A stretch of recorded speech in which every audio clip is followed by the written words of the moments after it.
Good evening class. आज हम लोग क्लास 8 देखेंगे हायर एजुकेशन में।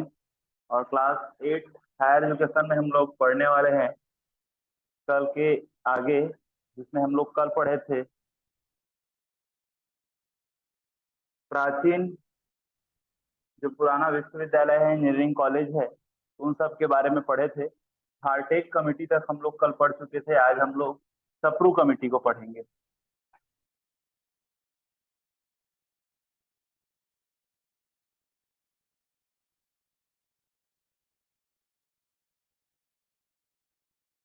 Higher education system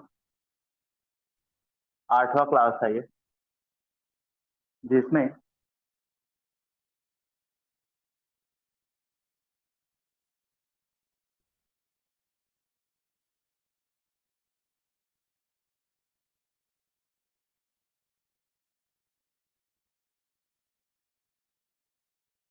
Sapru committee या सप्रू समिति,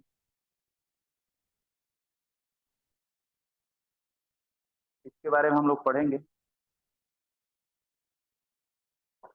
याद रहे, सप्रू समिति जो है 1934 में इसकी स्थापना हुई। और ये सप्रू समिति जो है यूपी, उत्तर प्रदेश द्वारा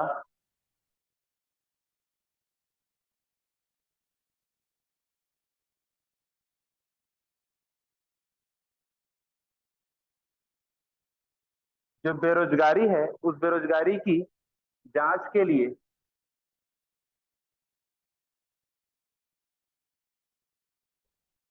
जांच के लिए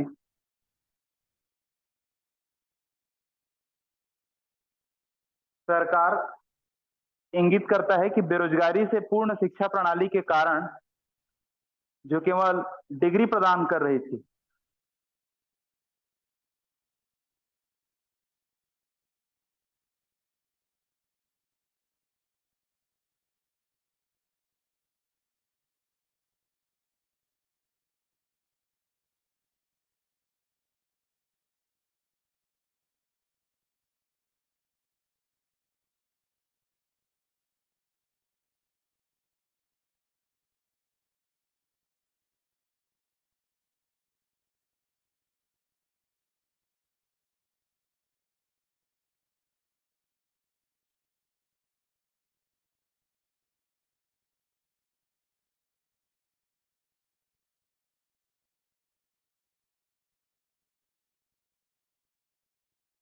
तो बेरोजगारी का एक कारण यह भी है कि भैया कई सारे ऐसे शिक्षण संस्थान जो हैं वो केवल और केवल डिग्री प्रदान कर रही है आज, और उसके लिए अधिकतर मात्रा में बेरोजगारी बढ़ रही है।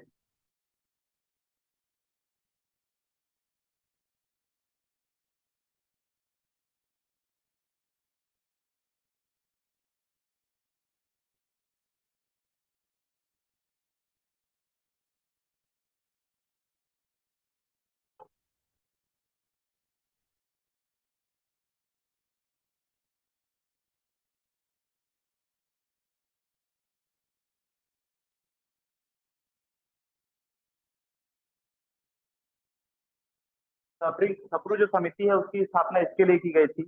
और याद रहे, अनुशंसित व्यावसायिक शिक्षा विधि पाठ्यक्रम 3 साल के डिग्री पाठ्यक्रम मध्यवर्ती चरण समाप्त करने हेतु अनुशंसित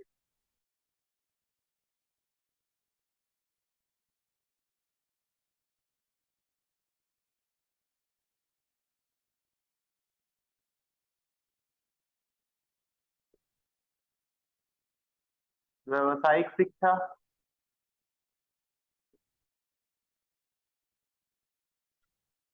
और विधि पाठ्यक्रम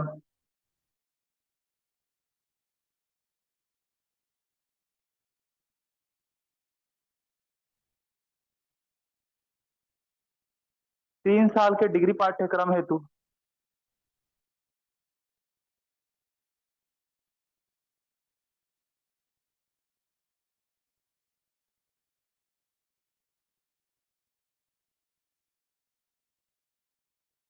डिग्री पाठ्यक्रम, मध्यवर्ती चरण,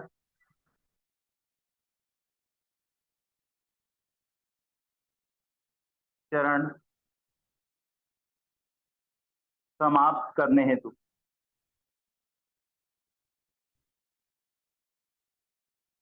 तो ये सप्रू कमेटी का अनुशंसा था।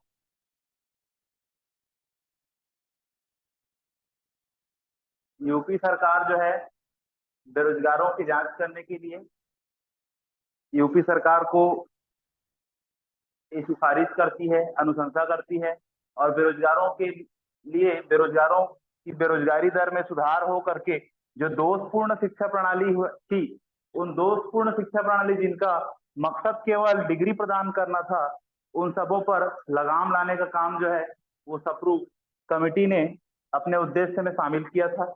साथ ही साथ अनुशंसित व्यावसायिक शिक्षा, जिसमें विधि पाठ्यक्रम से लेकर के और भी तकनीकी शिक्षाओं का भी 3 साल के डिग्री पाठ्यक्रम को मध्यवर्ती चरण को समाप्त करने की इनकी एक अनुशंसा थी। याद रहे 1934 के बाद 1937 की बात। तो 1937 जो है ये बात आती है अब्बोट वुड रिपोर्ट, याद रखिएगा, अब्बोट वुड रिपोर्ट।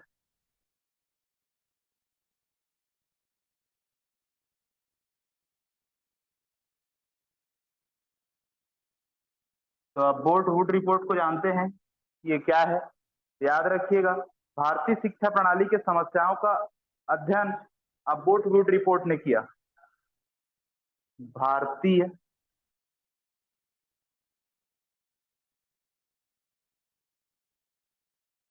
शिक्षा प्रणाली के जो समस्याएं थी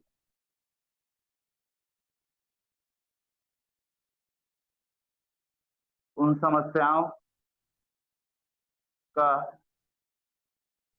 अध्ययन अब्बोट रिपोर्ट ने किया।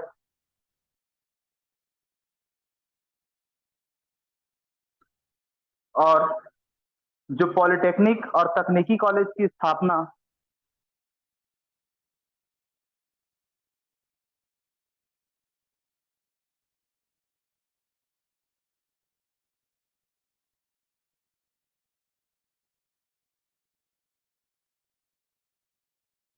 पॉलिटेक्निक व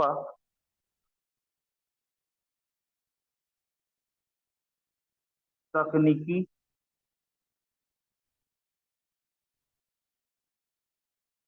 कॉलेज की स्थापना अब्बोट रिपोर्ट की ही अनुशंसा थी। और रोजगार बढ़ाने के लिए कृषि विद्यालय, ये सभी इनकी एक सिफारिशें, अनुशंसा या उद्देश्य थी समझिए। रोजगार बढ़ाने के लिए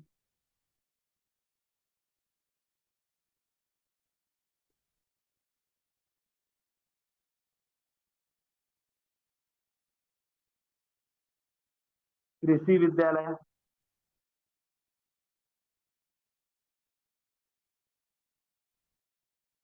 और विश्वविद्यालय स्तर पर शिक्षा का माध्यम अंग्रेजी कराना। विश्वविद्यालय स्तर पर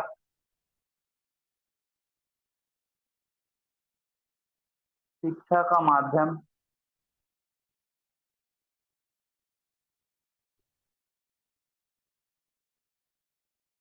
अंग्रेजी कराना, ये सभी इनकी अनुशंसा थी, ये सभी इनकी सिफारिशें थी जो अब्बोट वुड रिपोर्ट है उनकी। याद रखिएगा, अब्बोट वुड रिपोर्ट। अब्बोट वुड रिपोर्ट कब स्थापित हुआ? तो 1937 में हुआ। आगे 1937 में ही एक और समिति बनी, जाकिर हुसैन समिति। ये हो गया, तो मिटाओ क्या आगे देखें।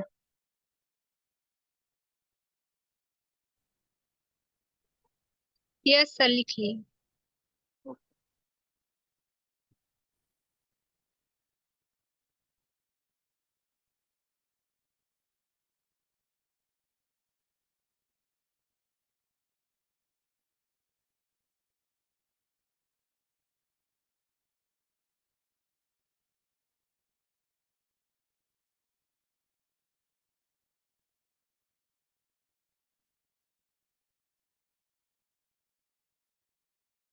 1937 38 में ही बना जाकिर हुसैन समिति। जाकिर हुसैन समिति।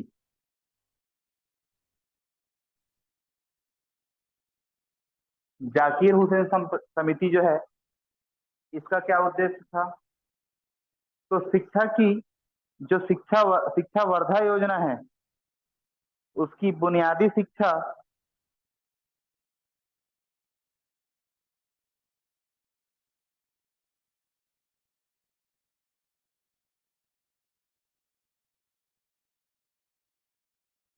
शिक्षा वर्धा योजना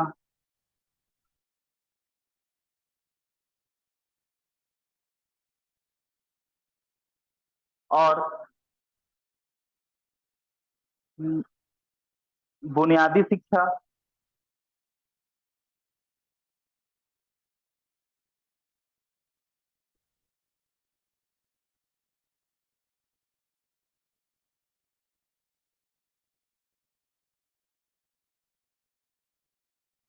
नई बुनियादी तालीम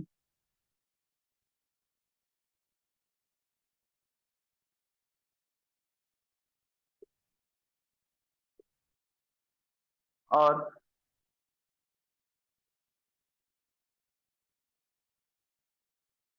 नई तालीम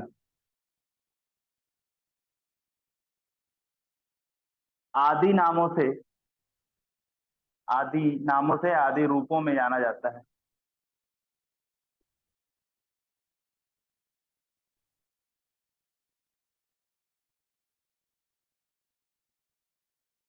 किसको? तो जाकिर हुसैन समिति को। याद रखिएगा, शिक्षा वर्धा योजना के नाम से, या बुनियादी शिक्षा के नाम से, या नई बुनियादी तालीम के नाम से, या नई तालीम के नाम से भी इस जाकिर हुसैन समिति को जो है जाना जाता है। अगली बात यह है कि लड़कियों 7 से 14 वर्ष की उम्र में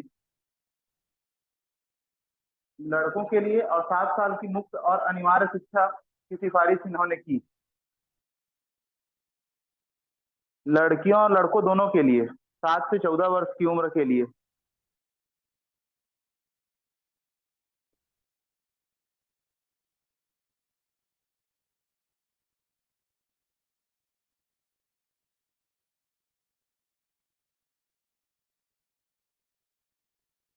लड़कियों और लड़कों के लिए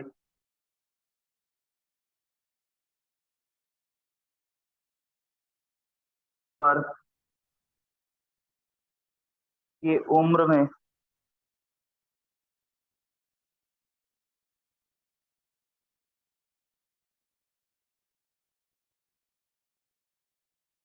7 साल की 7 वर्ष की निशुल्क और मुफ्त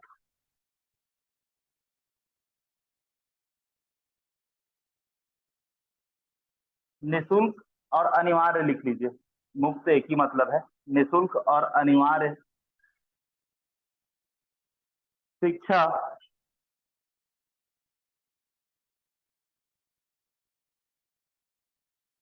की सिफारिश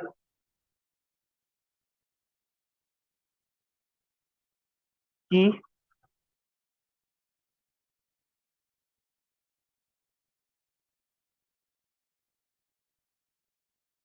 और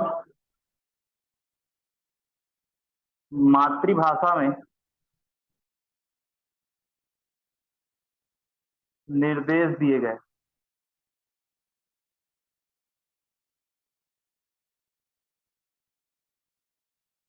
याद रखिएगा, ये सभी जो है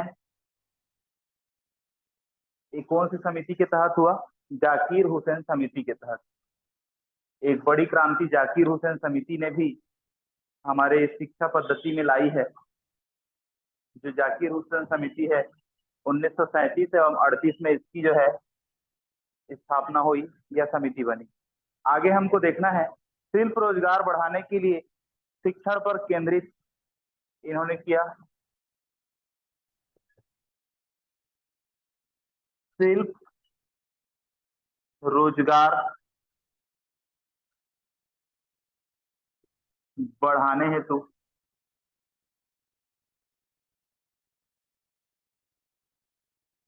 शिक्षा पर केंद्रित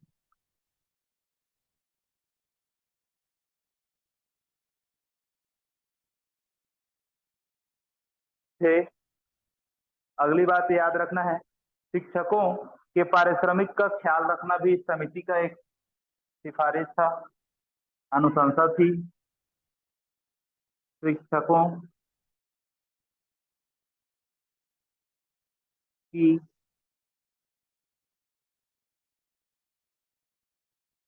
पारिश्रमिक का ख्याल रखना। आजकल इसका से ज्यादा क्वेश्चन आ रहा है, याद रखिएगा। क्वेश्चन ऐसा पूछेगा कि जाकिर हुसैन समिति की कौन कौन सी अनुशंसाएं थी या सिफारिश थी।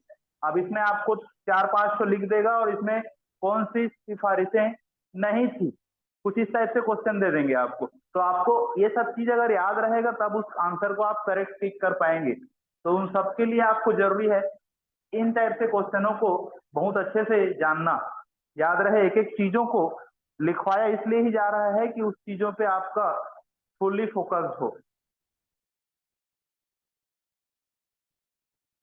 कहाँ कब और कैसे से क्वेश्चन आप पूछते कम है, आप पूछते इनके अंदर से हैं, क्योंकि कंपटीशन ज्यादा है। सरकार आपको 1.5 लाख रुपए 2 लाख रुपए आगे तनख्वाह देगी, तो इस तरीके से कंपटीशन से आपको आगे बढ़ना होगा। इसके बाद इसने पाठ्यक्रम में अंग्रेजी और धार्मिक शिक्षा को शामिल नहीं करने पर जोर दिया। याद रखिएगा इस समिति ने पाठ्यक्रम में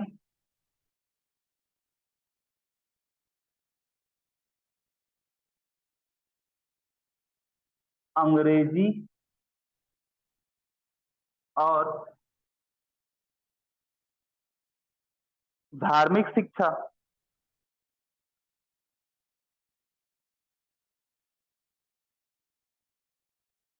को शामिल नहीं करने पर नहीं करने पर जोर दिया।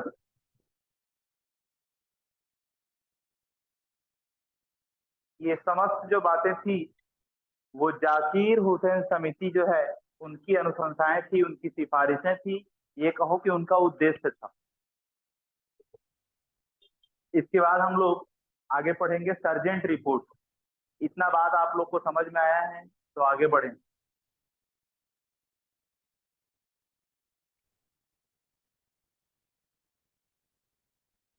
लिख लिए क्या आप लोग? Yes sir. रोजगार क्या होता है? क्या बोले? इस शिल्प रोजगार क्या होता है सर? शिल्प मतलब एक तरीके से कौशल, कला, है ना। तो वो जी। कलाकारी और जिससे कि लोगों को रोजगार मिल सके, जिनसे कि उनकी कौशल क्षमता में विकास की जा सके, तो उसके लिए उन्होंने ध्यान रखा। ठीक है। जी सर। आगे हम लोग देखते हैं वो है सर्जेंट रिपोर्ट। आज के डेट में देखेंगे आप लोग तो चाहे वो टेट की परीक्षा हो, चाहे सी टेट की परीक्षा हो, सीजी टेट की परीक्षा हो, चाहे बीएड की परीक्षा हो, प्री बीएड की परीक्षा हो, सारे चीजों में ये समितियों का जो है बड़ा बड़ा क्वेश्चन पूछा जाता है, क्योंकि हायर एजुकेशन का ये भी मोस्ट पार्ट है। तो इसके लिए हम लोग इसको देख रहे हैं, सर्जेंट रिपोर्ट।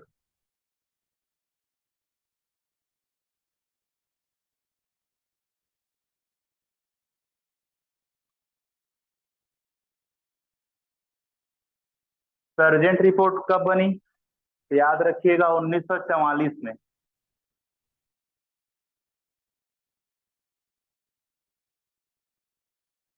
तो 1944 में केंद्रीय सलाहकार बोर्ड की, याद रखिएगा,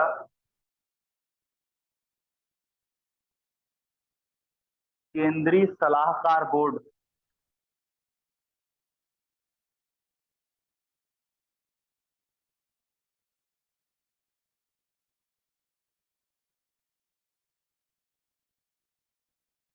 उन्नीस सौ 44 मतलब युद्ध के बाद। आप लोग को पता होगा कि भारत में कई सारे युद्ध हुए हैं, तो युद्ध के बाद प्रथम विश्व युद्ध और द्वितीय विश्व युद्ध के बारे में आप लोग पढ़े हैं, है ना। तो द्वितीय विश्व युद्ध आप लोग को पता होगा 1939 से लेकर 44 तक, जहां तक द्वितीय विश्व युद्ध चला है। प्रथम विश्व युद्ध भी लमसम कुछ 1914 से लेकर 19 तक कुछ लमसम चला है। तो ये जो सर्जेंट रिपोर्ट जो है 1944, वो केंद्रीय सलाहकार बोर्ड जो युद्ध के बाद जो है विकास रिपोर्ट के रूप में बना। युद्ध के बाद विकास रिपोर्ट के रूप में ये बना। तो आप लोग विकास रिपोर्ट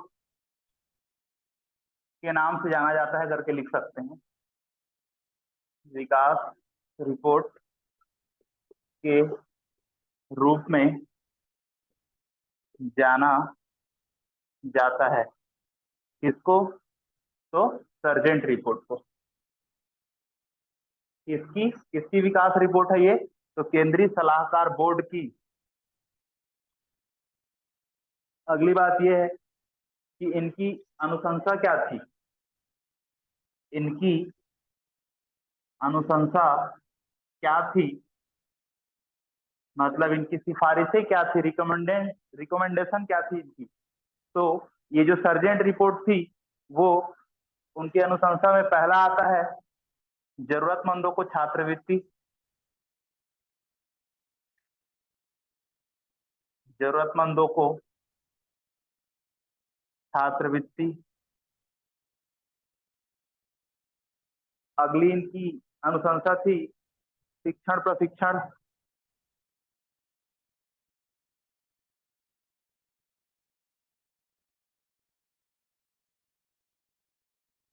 शिक्षण प्रशिक्षण और मातृभाषा में निर्देश। मातृभाषा में निर्देश, ये इनकी अनुशंसा थी।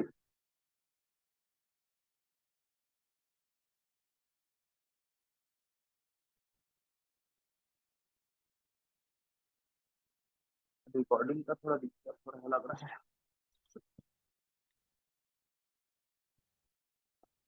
ओके, तो याद रखिएगा जो सर्जेंट रिपोर्ट थी, इसकी अगली जो अनुशंसा थी वो थी विश्वविद्यालय अनुदान समिति। विश्वविद्यालय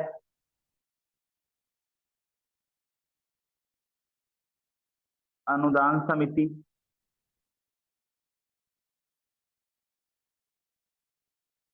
जैसे निकाय की स्थापना कराना।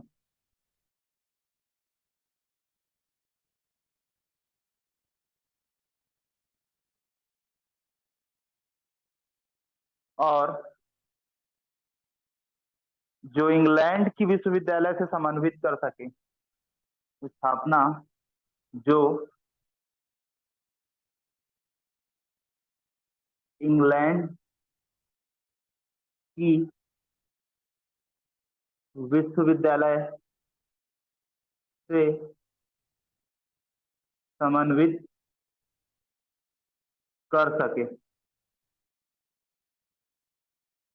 ऐसी निकाय की स्थापना ये सर्जेंट रिपोर्ट के अनुशंसा में थी कि भैया विश्वविद्यालय अनुदान समिति जैसे बड़े निकाय की स्थापना कराना, और वो इंग्लैंड जैसे विश्वविद्यालयों से समन्वित कर सके ताकि हमारी शिक्षा प्रणाली में सुधार आ सके। अगली बात ये याद रखना है कि डिग्री पाठ्यक्रमों के लिए 3 वर्ष की अवधि, इनका भी अनुशंसा था। डिग्री पाठ्यक्रम हेतु 3 वर्ष की अवधि, इनकी अनुशंसा में भी ये शामिल थी। क्वेश्चन अंदर से बनाना चाहे अगर नेट यूजीसी तो याद रखिए ऐसे ही बना सकता है कि 3 वर्ष डिग्री पाठ्यक्रम के लिए किन किन समितियों की अनुशंसा थी। तो याद रखिएगा इसमें सर्जेंट रिपोर्ट में भी है और इसके पहले जो हम लोग पढ़े हैं वो सप्रू समिति का भी था। तो आप लोग को इस टाइप से भी क्वेश्चन पूछेंगे तो घबराने घबराने की बात नहीं है। अगली बात याद रखना है कि पाठ्यक्रम के लिए चयनात्मक विषय और प्रविष्टि प्रवेश आदि व्यवस्था इन्होंने किया। पाठ्यक्रम के लिए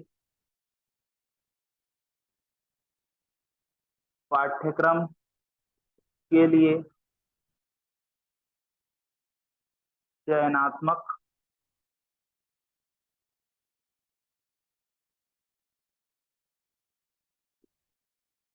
विषय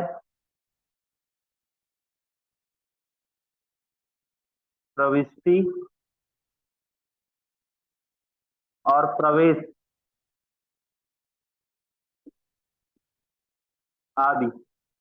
आजकल देखते हैं हम लोग विश्वविद्यालय में जब हम शिक्षक के लिए विश्वविद्यालय में जब अपने आप को नामांकन कराते हैं तो वहाँ पे हम लोग कई सारे सब्जेक्ट को सेलेक्ट करते हैं, कोर्स सेलेक्ट करते हैं, है ना। तो ये सभी चयन करने का जो हम लोग को राइट्स मिलता है ये कहीं ना कहीं सर्जेंट रिपोर्ट की अनुशंसा थी। जो सर्जेंट रिपोर्ट है वो 1944 में बनी थी। अब याद रखिएगा हम लोग 1700 1800 से पढ़ते आ रहे हैं और 1944 तक पढ़ लिए हैं।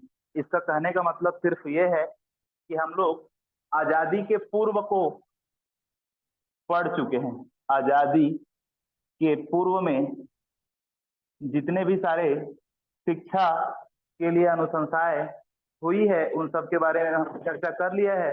अब शिक्षा की अनुशंसा, शिक्षा के विकास, उच्च शिक्षा प्रणाली में विकास की बात हम स्वतंत्रता के बाद करेंगे। तो स्वतंत्रता 1944 तक तो नहीं हुई थी, है ना भाई। अब इसके बाद हम लोग देखते हैं कि 1947 और 1947 के बाद हमारी उच्च शिक्षा प्रणाली में क्या विकास हुई है, क्या बदलाव हुई है। इसको आप लोग लिख लिए क्या? Yes sir. चलिए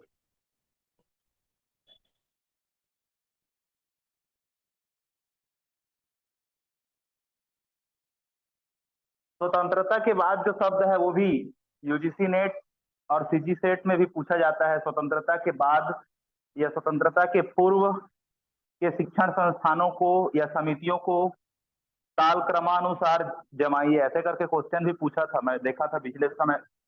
तो ये सब चीजों को आपको याद रखना है। क्वेश्चन इस टाइप से भी पूछ सकता है कि भैया विश्व युद्ध के बाद जस्ट कौन सी समिति बनी थी।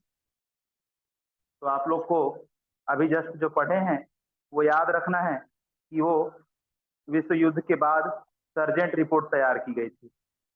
कई सारे क्वेश्चन घुमा घुमा पूछ सकता है। देखिए आपको 6% से चुकाने के लिए वो कई सारी मुहिम कर सकते हैं। तो आइए जानते हैं हम लोग स्वतंत्रता के बाद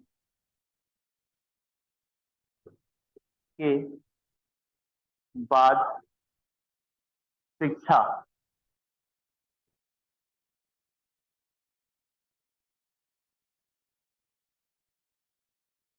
तो सबसे पहली बात स्वतंत्रता के बाद अगर कही जाए तो 1948-49 में बना डॉक्टर राधाकृष्णन समिति। 1948-49 में क्या बना? तो बना डॉक्टर राधाकृष्णन समिति। याद रखना है इसने विश्वविद्यालय शिक्षा आयोग के रूप में इसको जाना जाता है। विश्व विद्यालय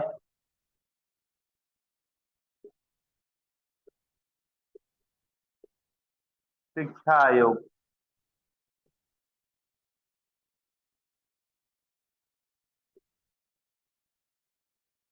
के रूप में जाना जाता है।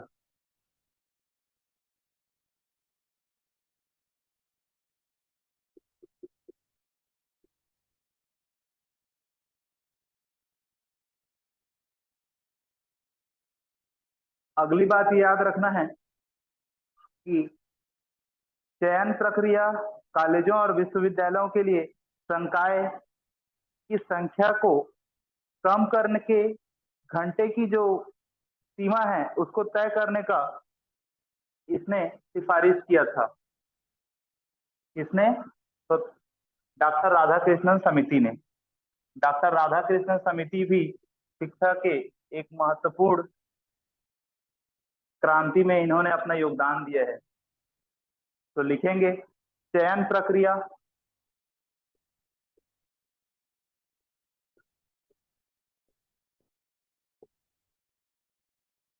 कॉलेजों और विश्वविद्यालयों के लिए, कॉलेजों व विश्वविद्यालय के लिए संकाय की संख्या, संकाय की संख्या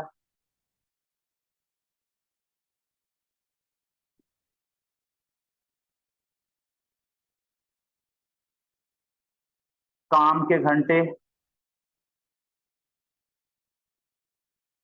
कितने घंटे ड्यूटी चलेगी वहां, इस सीमा, उसकी लिमिटेशन तय करना और साथ ही साथ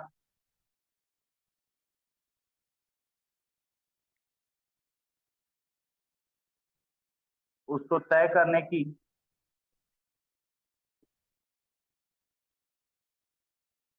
सिफारिश राधाकृष्णन समिति ने की थी,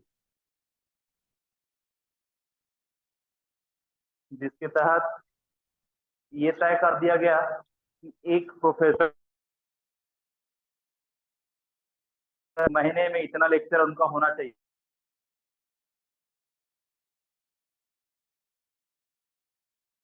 विद्यालय के लिए संकाय की संख्या तय कर दी गई, ये याद रखना है आपको। अगली चीज याद रखना है कि डिग्री में धार्मिक शिक्षा को शामिल कराने की भी सिफारिश इनकी थी। डिग्री में धार्मिक शिक्षा को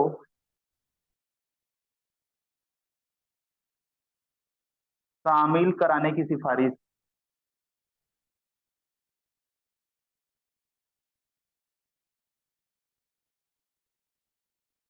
आप लोग देखते हैं महाभारत में एमए होता है, कहीं ना कहीं वो इसी का परिणाम है। अगली बात याद रखना, राष्ट्रीय भाषा और अंग्रेजी के विषय के साथ साथ क्षेत्रीय भाषा होने के लिए शिक्षा का माध्यम की सिफारिश भी इन्हीं की थी। लिखेंगे राष्ट्रीय भाषा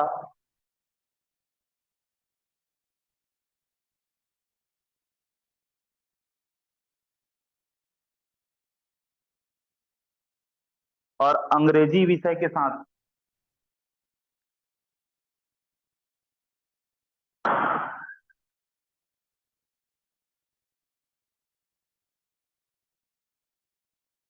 राष्ट्रीय भाषा और अंग्रेजी विषय के साथ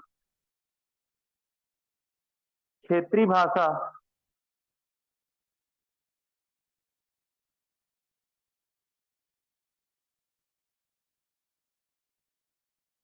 भाषा का माध्यम हो, जिससे कि क्षेत्रीय लोगों को असुविधा ना हो। अगली बात ध्यान रखना है, महिलाओं की शिक्षा को प्रोत्साहन भी राधा कृष्णन समिति की जो है अनुशंसा थी। महिलाओं की शिक्षा को प्रोत्साहन,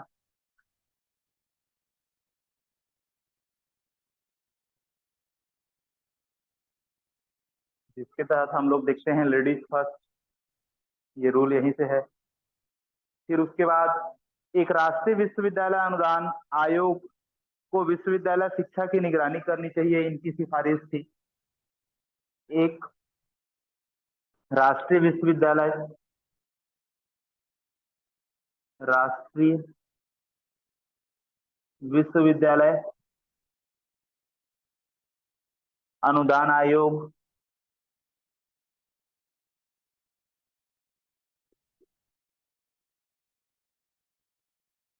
को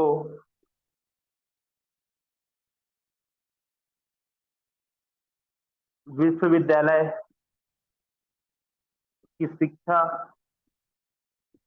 की निगरानी करनी चाहिए।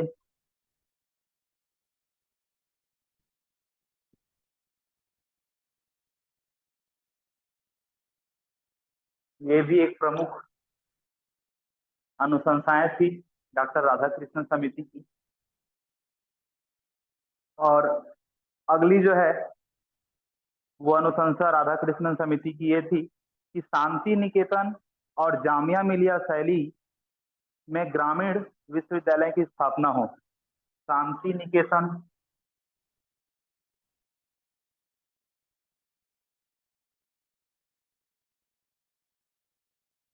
व जामिया मिलिया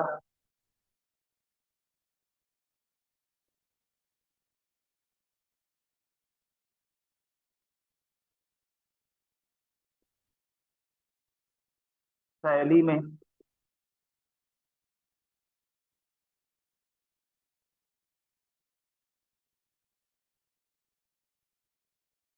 ग्रामीण क्षेत्रों में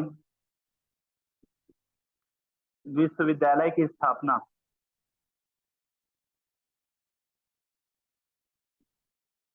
ये भी राधाकृष्णन समिति की जो है सिफारिश थी।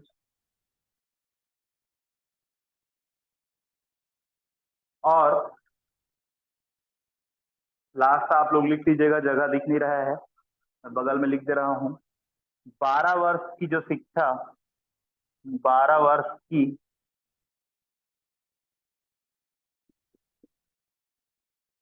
शिक्षा जो है 10+2 जो हम लोग पढ़ते हैं, उसका भी हायर स्कूल शिक्षा एजुकेशन की जो 12th ईयर की जो रिकमेंडेशन है वो भी इन्हीं की थी।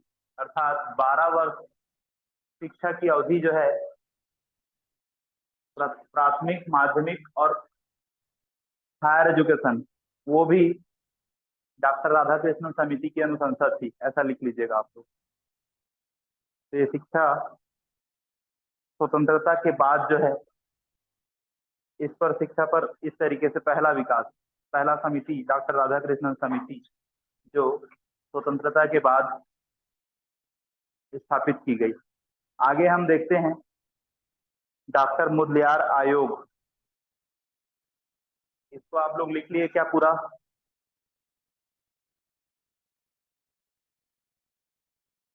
सर ये ब्लर दिख रहा है, ग्रामीण के बाद क्या लिखा हुआ है? ग्रामीण में विश्वविद्यालय की स्थापना, ठीक है। जी सर। ये कंप्लीट हुआ डॉक्टर राधाकृष्णन समिति।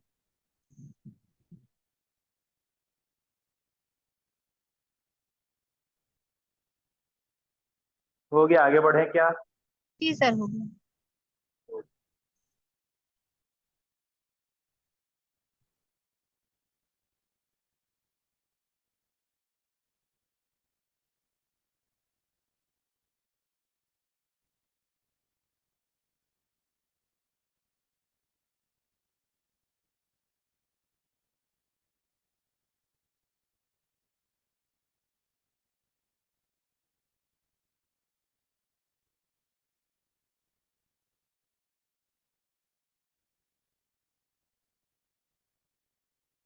आगे हम लोग देखेंगे स्वतंत्रता के बाद शिक्षा में विकास, 1952-53 में आया, एक समिति जिसका नाम था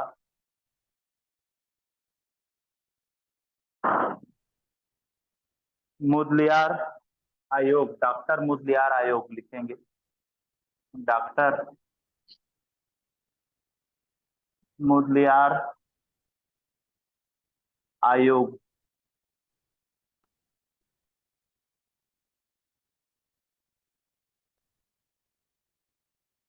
जानते हैं आइए कि डॉक्टर मुदलियार आयोग जो है उनकी क्या क्या अनुशंसाएं थी भारत में शिक्षा के विकास के लिए। याद रखिएगा डॉक्टर मुदलियार आयोग जो है, इनको माध्यमिक शिक्षा आयोग के रूप में भी जाना जाता है, आयोग के रूप में भी जाना जाता है। माध्यमिक शिक्षा आयोग, ये सारे पॉइंट को आप लोग हाईलाइट करते जाइए। अगली बात, इनकी जो अनुशंसाएं थी वो थी बहुउद्देशीय स्कूलों की स्थापना,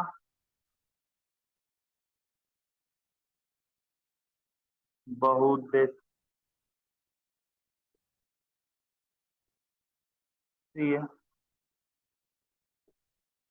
स्कूलों की स्थापना,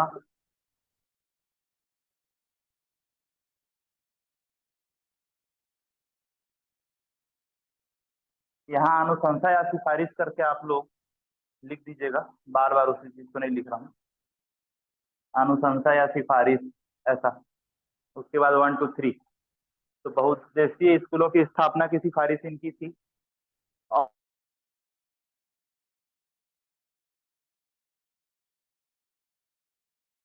और 3 साल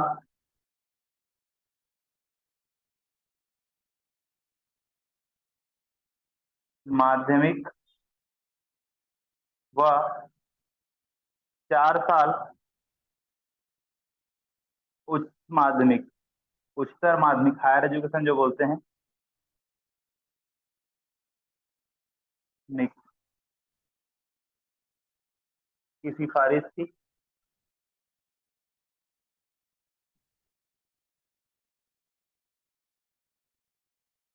इनकी सिफारिश 3 भाषी सूत्र भी थी, 3 भाषीय सूत्र में याद रखिएगा कौन कौन सा 3 भाषा का इनका रिकमेंडेशन था। तो वो था हिंदी, अंग्रेजी और संस्कृत, ये 3 भाषा का अनुशंसा उनके तरफ से की गई थी। और साथ ही साथ ये सुझाव भी दिया गया था कि व्यावसायिक प्रशिक्षण हो, व्यावसायिक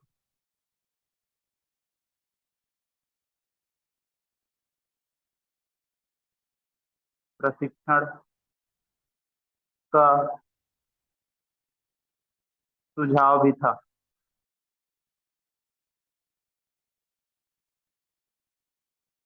ये सारे चीज डॉक्टर मुदलियार आयोग की सिफारिशों में शामिल कीजिएगा। डॉक्टर मुदलियार आयोग को अन्य माध्यमिक शिक्षा आयोग के नाम से जाना जाता है, ध्यान रखना है। इनकी अनुशंसाएं जो हैं वो निम्न अनुशंसाएं थी। आगे बढ़े क्या?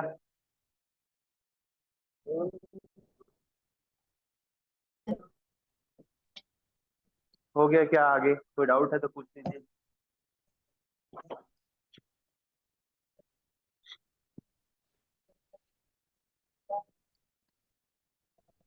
वॉइस क्लियर नहीं आ रही है आप लोग की तरफ से, कोशिश कीजिएगा कि आप लोग सर्वर में रहिए। सर इसको मुदलियार आयोग भी बोलते हैं ना? हाँ ठीक है। जी सर। पूछेगा तो एक तो यही पूछेगा, मुद्लियार आयोग, या तो पूछेगा तो दूसरा रूप इसका पूछेगा जिसको बोलते हैं माध्यमिक शिक्षा आयोग। ठीक है।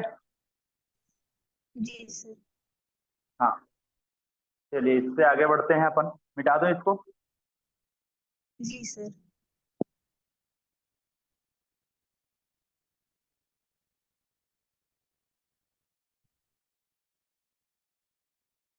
कल के नोट्स आप लोग के बन जाने चाहिए, छूटने नहीं चाहिए, याद रखिएगा। क्लासेस अगर आप लोग किसी दिन किसी कारणवश नहीं कर पाते हैं तो आप लोग का जो है वो नोट्स बनाने का काम रुकना नहीं चाहिए। रिकॉर्डेड क्लास जो आप लोग को भेज दी जाती है उससे आप लोग जरूर से रिकॉर्डेड क्लास से वीडियो देख करके आप लोग अपना नोट्स प्रिपेयर करिए। आगे हम स्वतंत्रता के बाद शिक्षा में विकास 1954 में देखते हैं। तो 1954 में क्या हुआ, तो याद रखिएगा।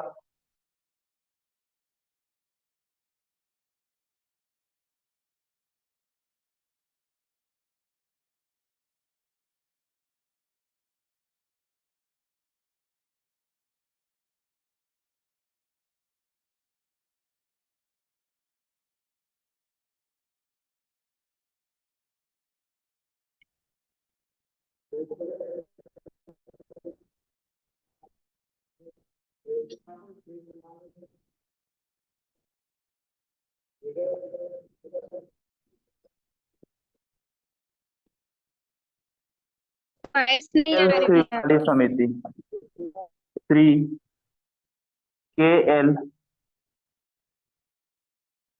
श्रीमाली समिति। तो श्री के एल श्रीमाली जो समिति है,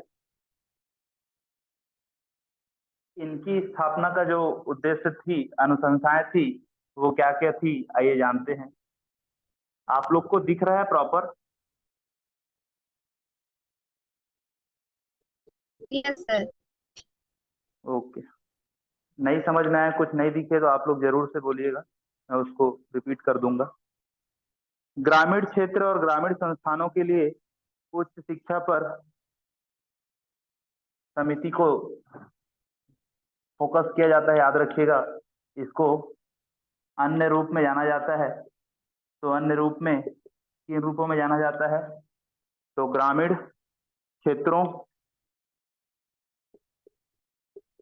ग्रामीण क्षेत्रों,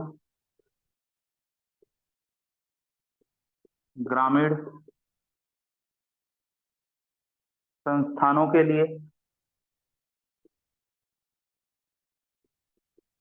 संस्थानों के लिए उच्च शिक्षा पर, उच्च शिक्षा पर समिति, इन नामों से भी इसको जाना जाता है। ग्रामीण क्षेत्रों के, ग्रामीण संस्थानों के लिए उच्च शिक्षा पर समिति है, तो ये त्रिकेल समिति का ही नाम आगे आएगा। अर्थात ये ग्राम शिक्षा और ग्राम शिक्षा में उच्च शिक्षा का इनकी अनुशंसाएं थी, तो ये प्रमुख उद्देश्य के लिए जाने जाते हैं, ध्यान रखिएगा। ये त्रिकेल समिति जो है, त्रिकेल श्रीमाली समिति, इनको इन्हीं के नाम से ज्यादा चर्चित है ये। आगे हम लोग देखते हैं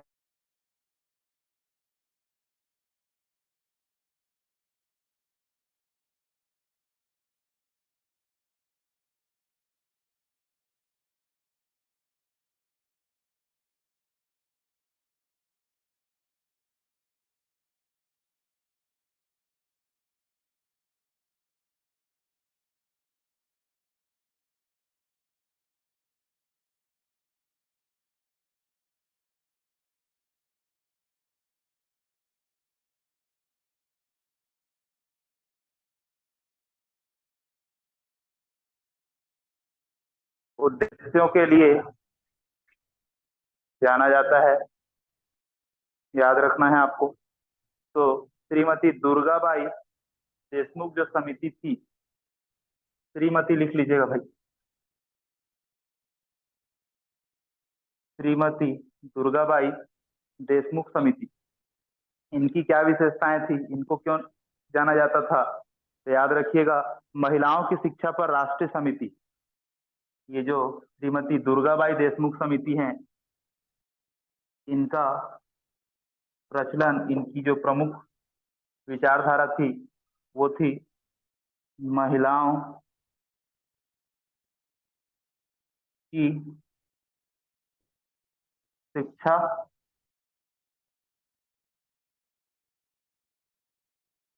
पर राष्ट्रीय समिति थी। तो महिलाओं की शिक्षा पर राष्ट्रीय समिति के रूप में जाना जाता।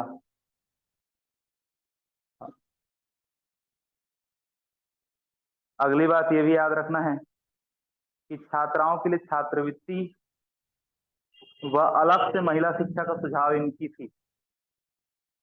छात्राओं के लिए छात्रवृत्ति व अलग से महिला शिक्षा का सुझाव भी श्रीमती दुर्गाबाई देशमुख समिति के लिए विशेष थी। आगे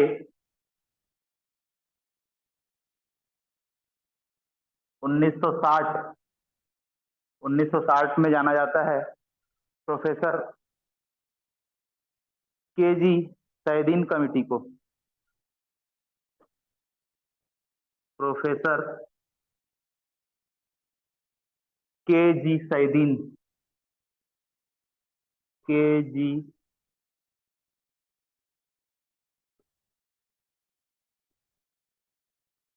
सैदीन समिति।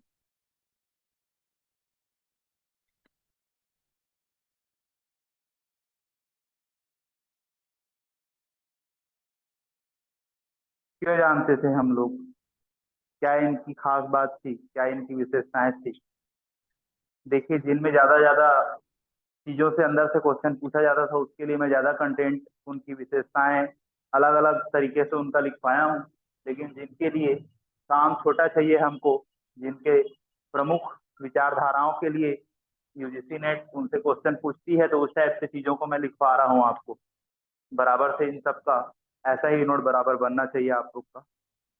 आइए जानते हैं प्रोफेसर के जी सैदीन समिति जो है, उनकी क्या अनुशंसाएं थी, उनको क्यों हाईलाइट के तौर पर हम लोग जानते थे। तो शिक्षा पर विश्वविद्यालय अनुदान आयोग की समीक्षा, शिक्षा पर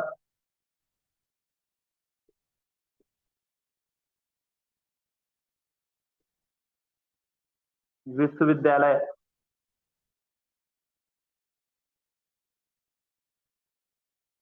अनुदान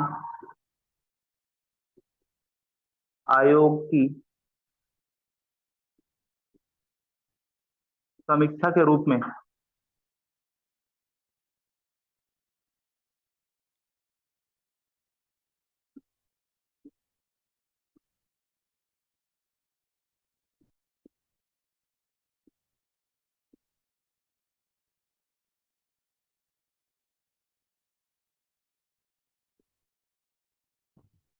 ठीक है।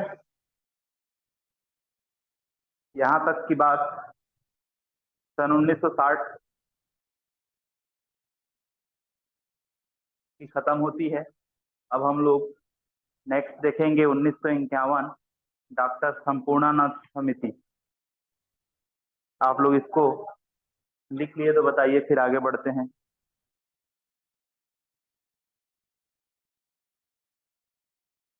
जी सर, हो गया। जी सर, हो गया। तो ये सारी बातें समझ में आई आप लोग को?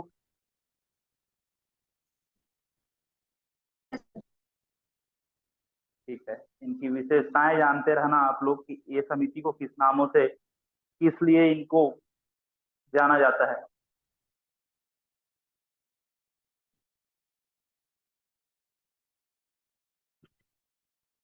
आगे हम लोग पढ़ेंगे संपूर्णानंद समिति के बारे में।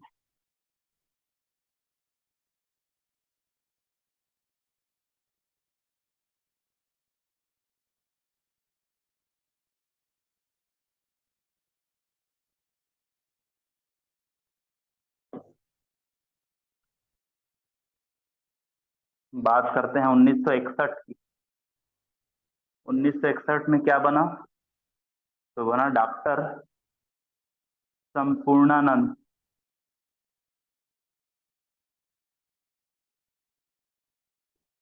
समिति।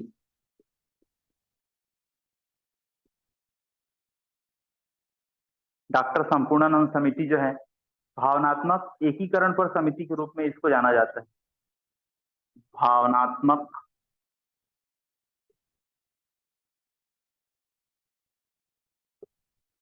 एकीकरण पर समिति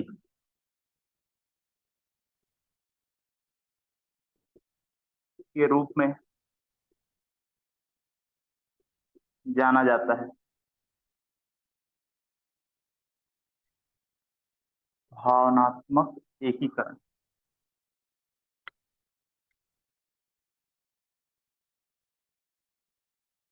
आइए जानते हैं कि इनकी अनुशंसाएं, इनकी सिफारिशें क्या क्या थी।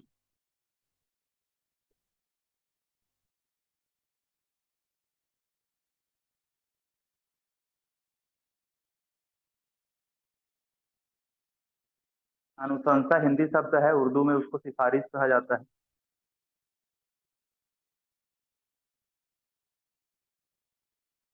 तो इनकी अनुशंसाएं थी पाठ्यक्रम, सह पाठ्यक्रम,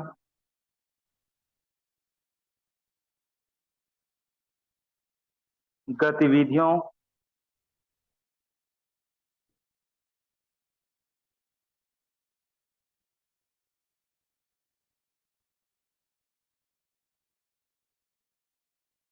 अल्पसंख्यक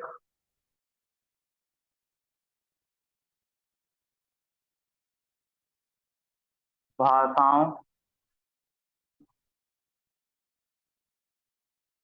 शैक्षिक पर्यटन,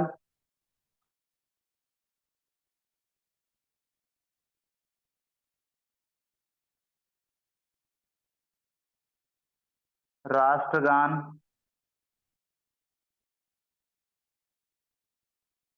स्कूलों की वर्दी,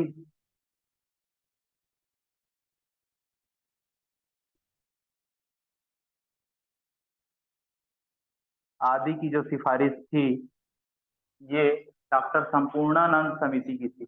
कुल मिला के याद रखिएगा, बहुत अच्छा कोडिंग का आप लोग बना सकते हैं। संपूर्णानंद मतलब संपूर्ण सिफारिशें इनकी तरफ से थी, जिसमें उनको तो सबसे पहला उस समिति जो संपूर्णानंद समिति है, इनको भावनात्मक एकीकरण पर समिति के नाम से जाना जाता है। दूसरी चीज, पाठ्यक्रम क्या होगा, सह पाठ्यक्रम क्या होगा, स्कूल की विद्यालय विश्वविद्यालयों की सिफारिशें, उनकी गतिविधि कैसे होगी, उनके अल्पसंख्यक के उनके अल्पसंख्यकों पर बात, उनकी अल्पसंख्याओं के भाषाओं जिन पे शिक्षा दीक्षा दी जानी है उन पे बात, शैक्षिक, पर्यटन, राष्ट्रगान, स्कूल की जो ड्रेस है, स्कूल की वर्दी, आदि सभी की जो सिफारिशें हैं, वो डॉक्टर संपूर्णानंद समिति की ही सिफारिश थी, जो बना था 1961 में। आइए जानते हैं स्वतंत्रता के बाद शिक्षा में विकास की अंतिम चरण, जिसको कहते हैं हम हंसा मेहता समिति, जो बना था 1962 में। समिति का नाम था हंसा मेहता समिति।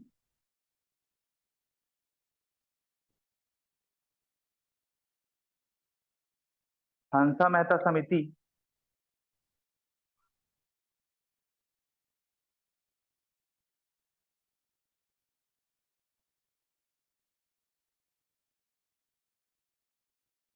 इसमें क्वेश्चन लास्ट टाइम पूछा गया था कि हंसा मेहता जो समिति है वो किसकी अध्यक्षता में बनाई गई थी? तो याद रखना है, बस वही है इसमें कि हंसा मेहता समिति जो है वो हंसा मेहता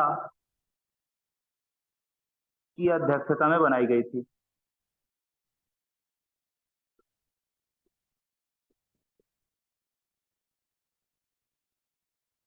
बनाई गई थी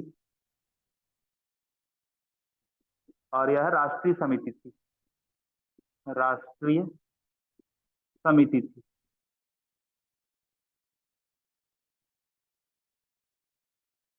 क्वेश्चन जिस टाइप से जिसमें पूछा जाता है उसमें उस टाइप से ही आप लोग को कंटेंट तैयार कराया जा रहा है।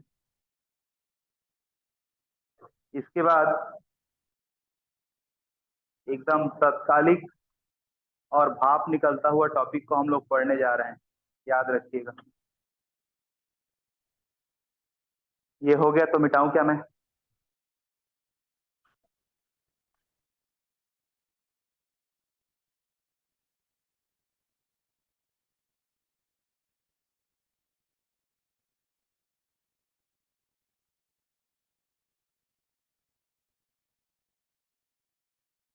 जी सर, हो गया। चलिए आगे क्लास देखते हैं अपन लोग। बहुत ही शानदार टॉपिक है, बहुत अच्छे से आप लोग को जानना है।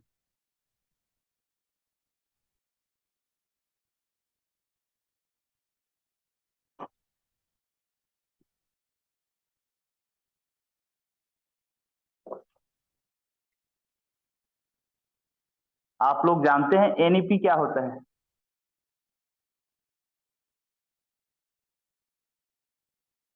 एनईपी क्या होता है जानते हैं क्या आप लोग?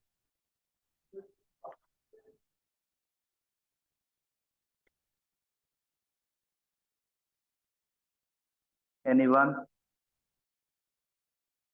मैं लिखा तो एनपीई हूं लेकिन मैं पूछ रहा हूं NEP.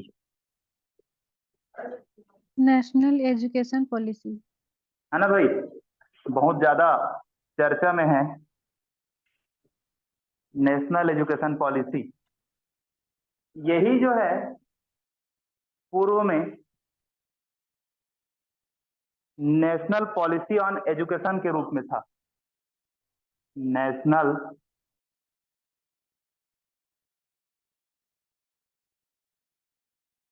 Policy on education, NPE, राष्ट्रीय शिक्षा नीति।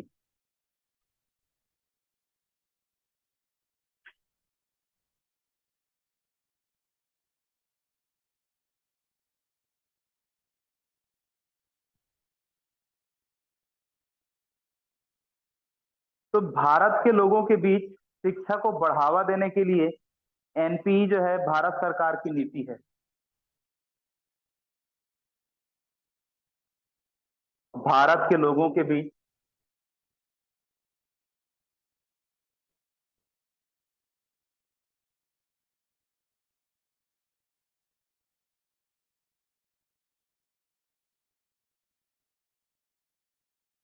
शिक्षा को बढ़ावा देने के लिए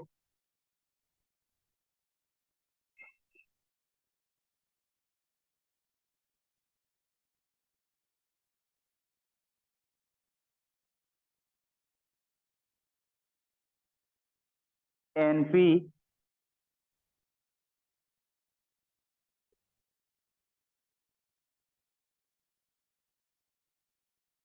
भारत सरकार की नीति है।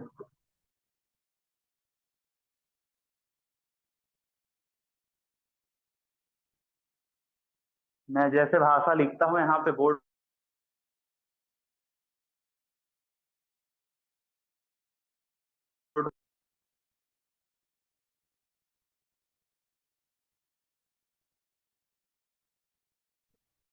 कोई रिप्लाई नहीं आ रहा है, मतलब कहीं ना कहीं समझ में आ रहा है, लिखने में व्यस्त है। ध्यान देते रहिएगा, लिखते लिखते भी ये ध्यान रहे, चीजों को लिखने में ही मत गंवा दीजिएगा। अगली बात ये जानना है कि जो एनपी है यह नीति प्राथमिक शिक्षा से कॉलेज तक की ग्रामीण और शहरी दोनों क्षेत्रों में शामिल है। यह नीति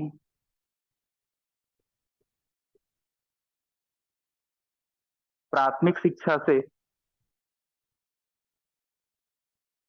प्राथमिक शिक्षा से कॉलेज तक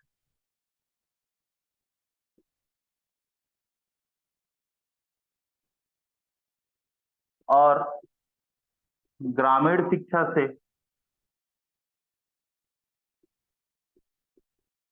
शहरी शिक्षा तक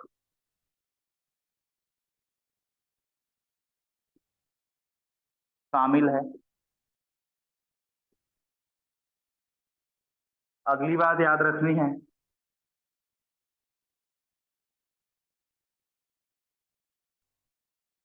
कि जो एनपी है वो एनपी बनी कब? तो ये बनी 1968 में। और याद रखना है कि एनपी प्रथम जो है वो 1968 में बना। एनपी प्रथम 1968 में। शिक्षा पर राष्ट्रीय नीति 1968 जो बना, इसके अनुसार निःशुल्क और अनिवार्य शिक्षा 14 साल का हो।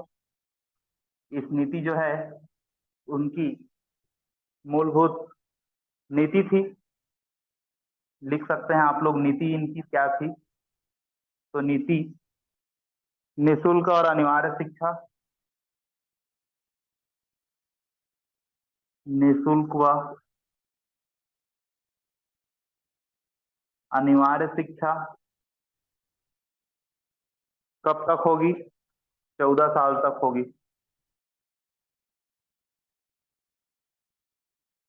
एएनपी 1968 फर्स्ट का पहला नीति था। दूसरा,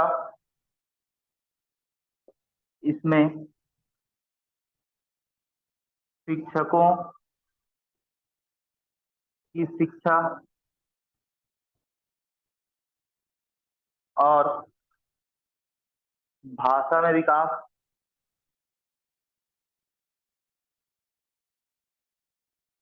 भाषा में विकास, सभी के लिए शिक्षा का अवसर,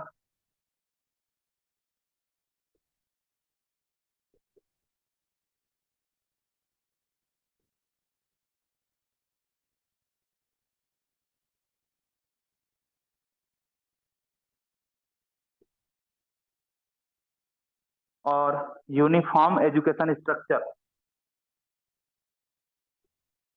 यूनिफॉर्म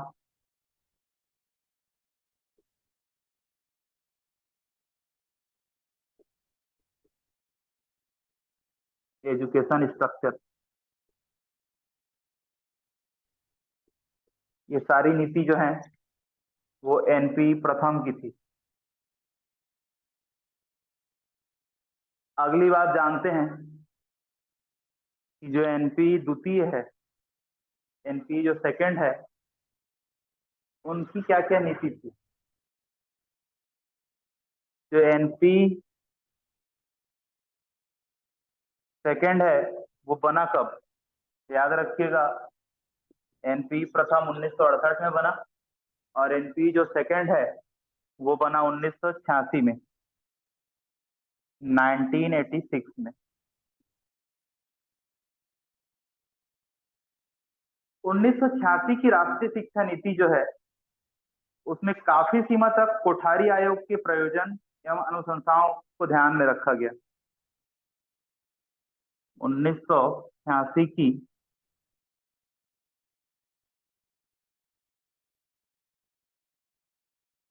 जो शिक्षा नीति थी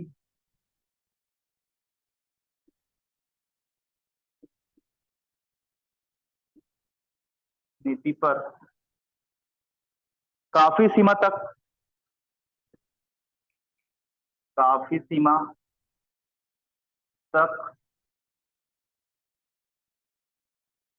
जो कोठारी आयोग हम लोग जो पढ़े हैं, उन कोठारी आयोग की अनुशंसा को ध्यान में रखा गया। अनुशंसा को ध्यान रखा गया। अगली बात याद रखनी है हमको ये है, इनकी महत्वपूर्ण बिंदु क्या क्या थी। महत्वपूर्ण बिंदु क्या क्या थी, इनकी नीति क्या क्या थी। पहला तो ये कि महात्मा गांधी के विचारों के अनुरूप विश्वविद्यालयों की स्थापना हो। महात्मा गांधी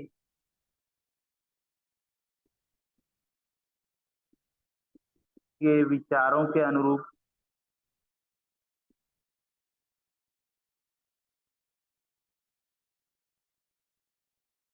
इनकी स्थापना हो, विश्वविद्यालयों की।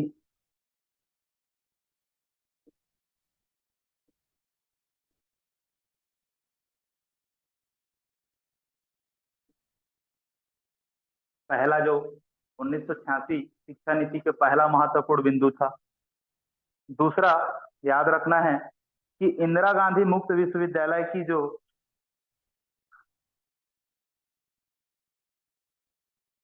पद्धति पर मुक्त विश्वविद्यालय और दूरस्थ अध्ययन पर बल दिया गया। इंदिरा गांधी मुक्त विश्वविद्यालय, आप लोग जानते हैं इग्नू का नाम, इग्नू की पद्धति पर, इग्नू ही लिख दे रहा हूं, आप लोग पूरा लिख लीजिएगा। इग्नू के पद्धति पर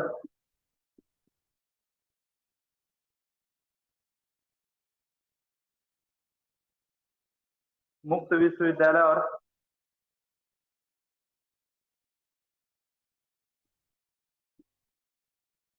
मुक्त विश्वविद्यालय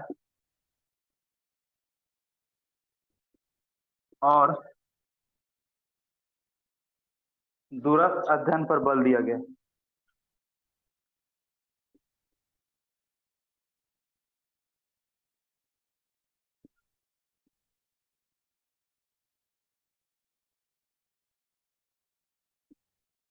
जिससे कि जो शिक्षा तक पहुंच नहीं सकते हैं, शिक्षा उन तक पहुंचेगी, ये मुहिम थी उनकी। आइए आगे जानते हैं कि जो एनपी सेकेंड 1986, उनकी अगली जो नीति थी वो क्या थी। यहाँ तक शायद मैं सोचता हूँ आप लोग को दिख रहा होगा, तो यहाँ तक पूरा लिख लीजिए। अगली चीज को हम लोग वहां से नए तरीके से शुरू करेंगे, फिर इसके नीचे लिखूंगा तो आप लोग को दिखाई नहीं पड़ेगा।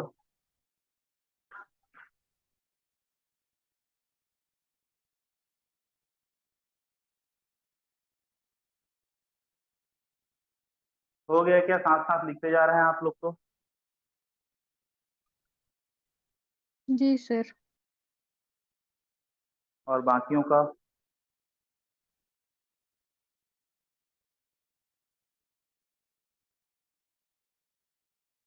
जी सर, हो गया।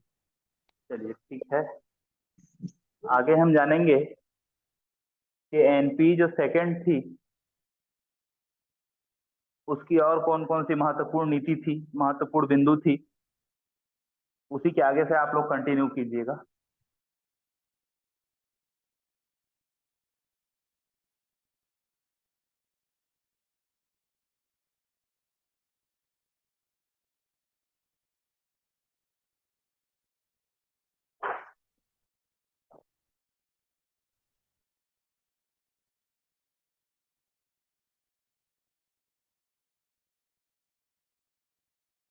एनपी सेकंड 1986 का महत्वपूर्ण पॉइंट नंबर 3, तो वो थी शिक्षा की सार्वभौमिक पहुंच। शिक्षा की सार्वभौमिक पहुंच, अर्थात सभी स्थानों पर शिक्षा की पहुंच हो सके, सुलभ की जा सके सबको, इस तरीके से उनकी नीति थी। अगली थी सांस्कृतिक परिप्रेक्ष्य और मूल्यों पर आधारित शिक्षा पर बल। सांस्कृतिक परिप्रेक्ष्य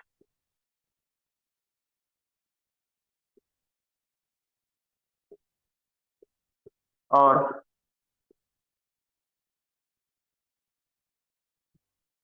मूल्य आधारित शिक्षा पर बल।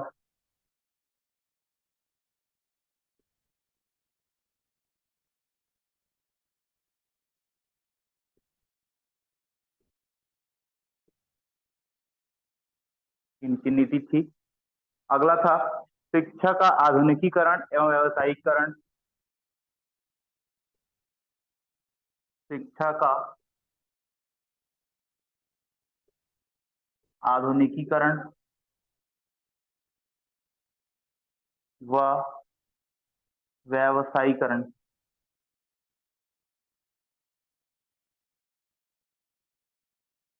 अगला जो इनका नीति था वो ये था, प्रत्येक जिले में एक नवोदय विद्यालय की स्थापना की जानी चाहिए। आज देखते हैं ये है,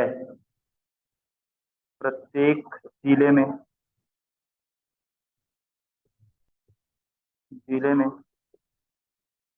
एक नवोदय विद्यालय की स्थापना हो। इन्हीं की नीति में शामिल है 1986 एनईपी 2। अगली जो इनकी नीति थी वो ये थी कि भारतीय तकनीकी शिक्षा परिषद को कानूनी अधिकार प्रदान करना।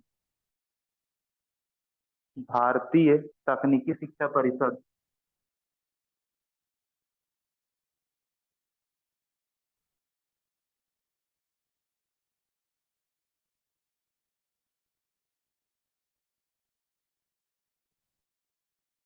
शिक्षा परिषद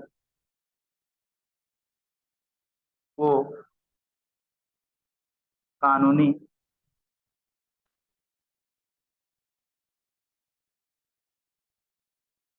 अधिकार प्रदान करना। इन सभी जो महत्वपूर्ण बिंदु है ये शामिल थी किसमें, एनईपी 2 1986 में। याद रखिएगा, ये भारतीय तकनीकी शिक्षा परिषद, बहुत ज्यादा क्वेश्चन आता है इससे। क्या कहते हैं इसको पता है आप लोग को? कहा जाता है all India council for education.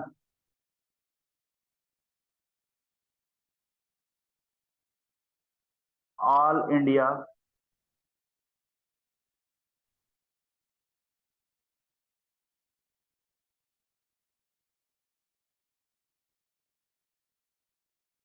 Council for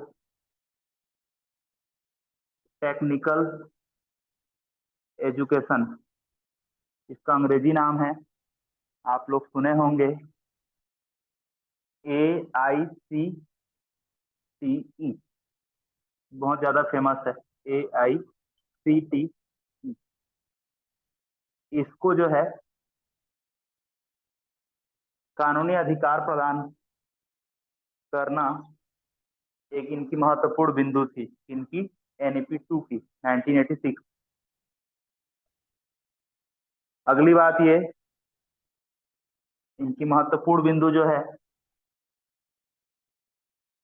शिक्षण शिक्षा में सुधार हेतु प्रत्येक जिला में जिला शिक्षा प्रशिक्षण संस्थान,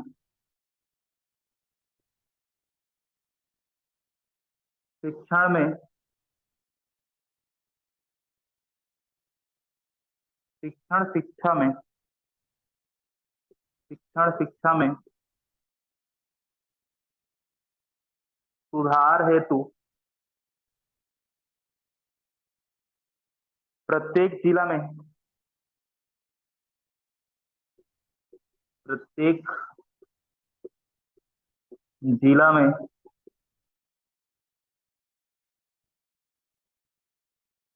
जिला शिक्षा प्रशिक्षण संस्थान, जिला शिक्षा प्रशिक्षण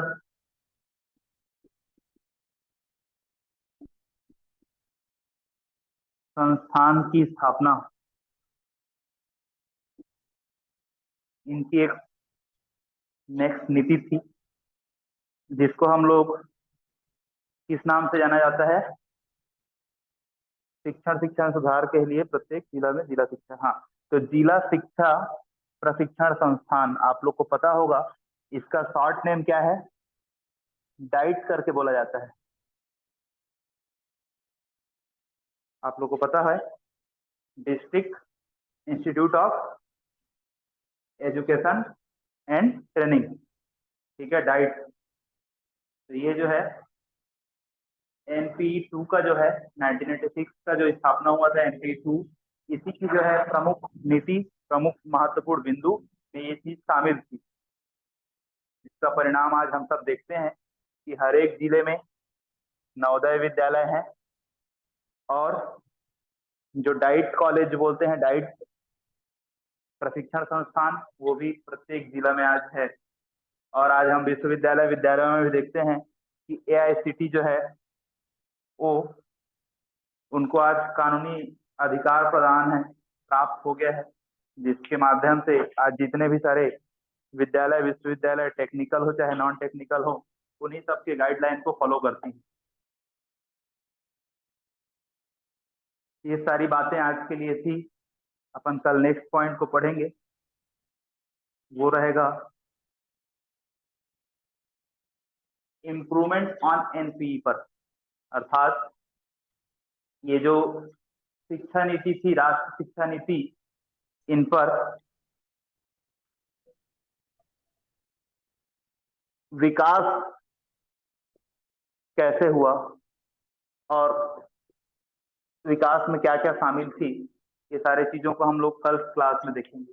आज की क्लास में आप लोग को कहीं पे डाउट है तो पूछ लीजिए, अदरवाइज अपन कल की क्लास में आएंगे। अब